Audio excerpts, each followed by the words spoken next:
Dans la vidéo d'aujourd'hui, je vais vous expliquer quelques points qui différencient un mix amateur d'un mix pro. Je hiérarchise pas amateur et pro, pour moi l'un n'est pas meilleur que l'autre.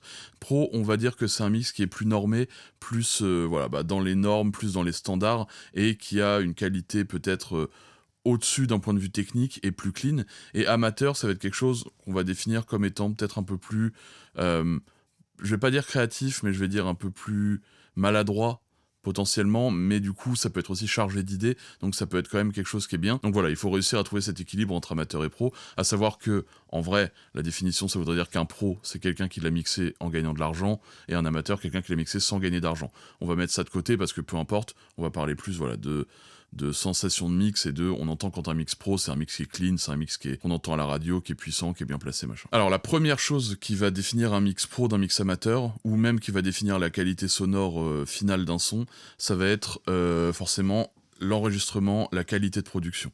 D'accord? Si je le répète assez souvent, et je le répéterai toujours parce qu'il faut que ça rentre dans la tête de tout le monde, si je pouvais le dire à chaque vidéo, je le dirais à chaque vidéo parce que chez des gens, ça a du mal à rentrer.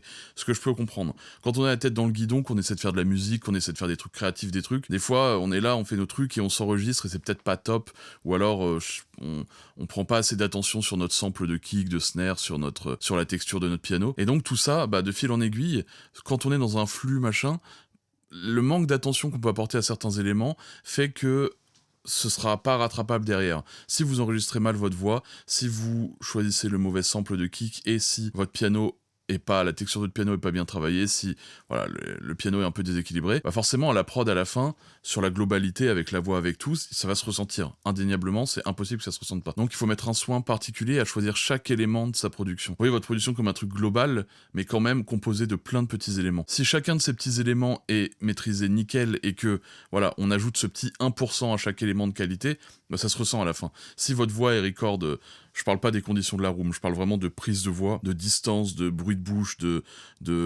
d'intonation, de timing, de choses comme ça. Si c'est pas pile poil lisse clean, ça le sera pas à la fin, ou alors il faudra faire de l'editing pendant des heures et des heures, et finalement vous perdrez du temps, il vaudra mieux re-record. Donc le truc numéro 1 pour un son pro, vraiment c'est le truc numéro 1, c'est la qualité de la production et l'enregistrement. Mais bon, ça vous le savez déjà, je vous l'ai déjà dit plein de fois. Donc on va passer au point 2, qui est la direction, la cohérence et les choix.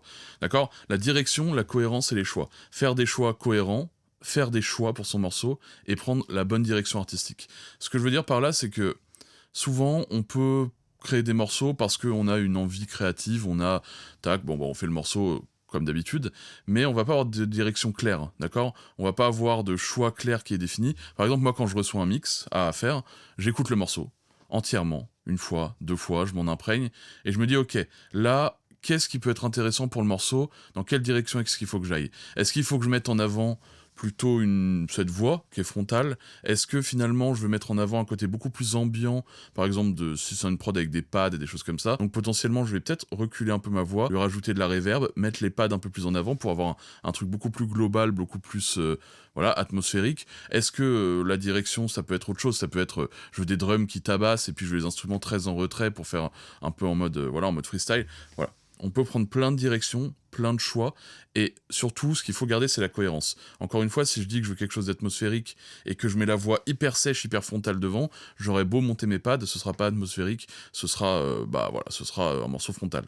D'accord? Donc, voilà, toujours garder en tête que pour avoir quelque chose de cohérent, encore une fois, chacun de ces petits points rentre en compte. C'est pas juste se dire je vais monter les pads et remettre de la reverb, c'est ok, dans un mix qui est plus atmosphérique, peut-être que la reverb sera un peu plus longue sur les snares, la snare sera peut-être plus en retrait, je vais peut-être filtrer les hautes de la snare, et voilà, sur chaque petit élément comme ça, on définit notre direction et on fait un mix global qui est cohérent.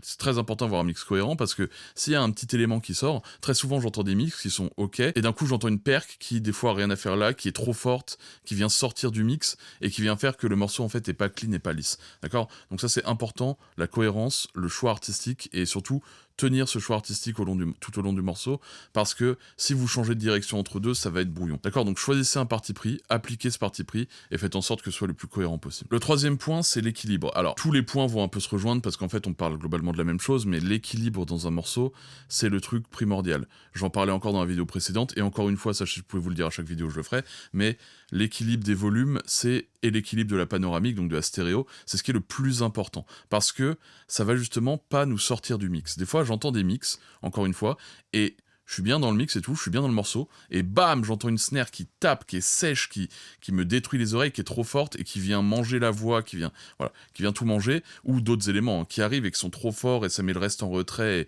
et ça déséquilibre totalement le mix. L'équilibre, c'est la chose la plus importante, parce que l'équilibre... Alors attention, l'équilibre, il faut aussi le créer, il faut pas non plus être linéaire, clean, lisse à tout prix.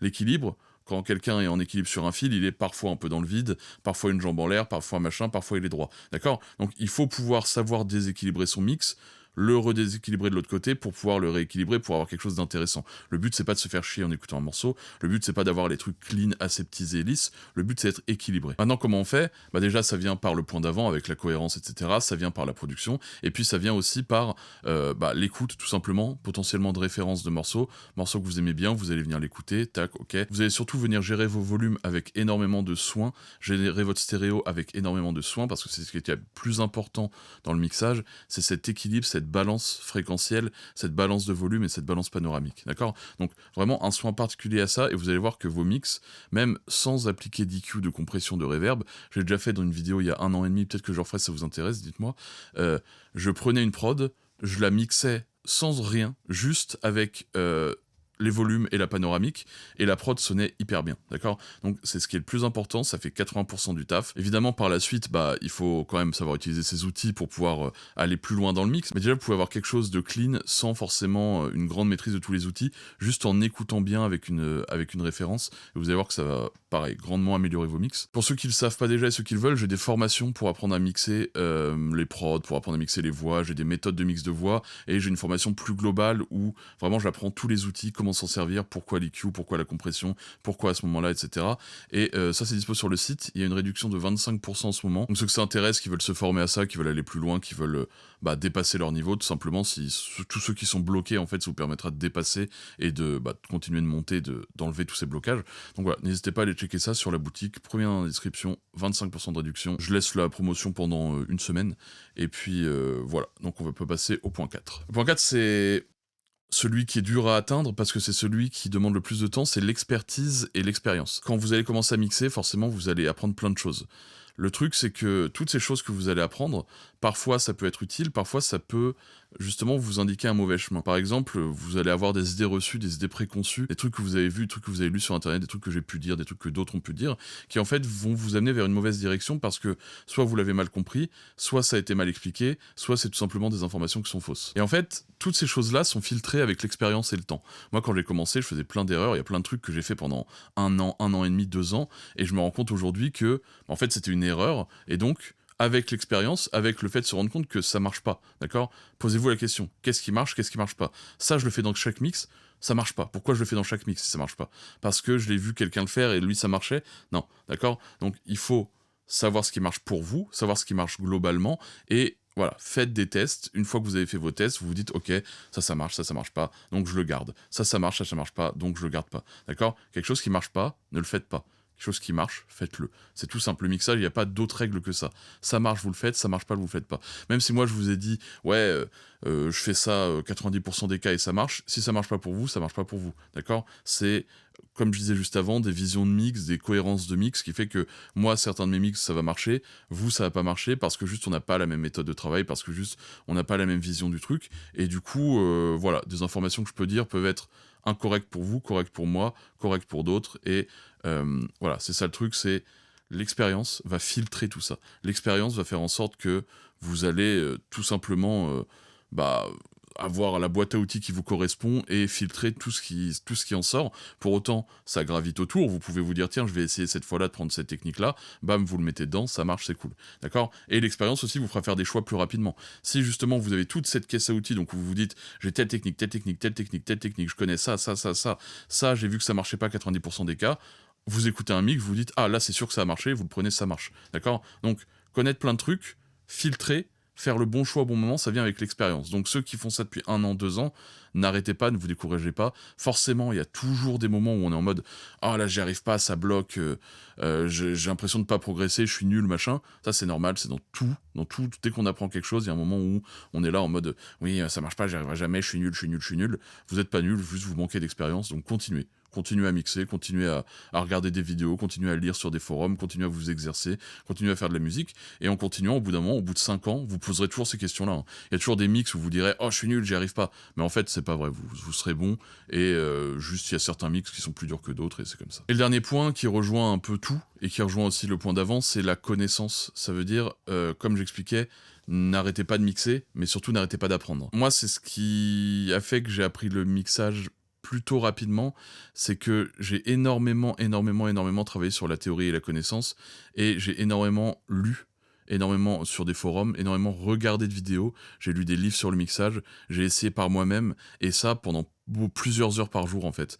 Et on peut pas me dire que j'avais le temps parce que je travaillais en cuisine, j'avais des journées de 12 heures parfois, ça m'empêchait pas pendant 2-3 heures le soir, l'après-midi, de m'exercer au mix, de lire des trucs. Le soir, je regardais pas une vidéo divertissante où je regardais pas Netflix, je regardais du mixage, je regardais des grosses vidéos de théorie de mixage, je lisais des forums et je faisais ce sacrifice-là pour apprendre. Donc la connaissance est ultra important parce que comme je vous l'expliquais tout à l'heure, plus vous connaissez le truc, plus vous avez de choix, plus vous êtes bon.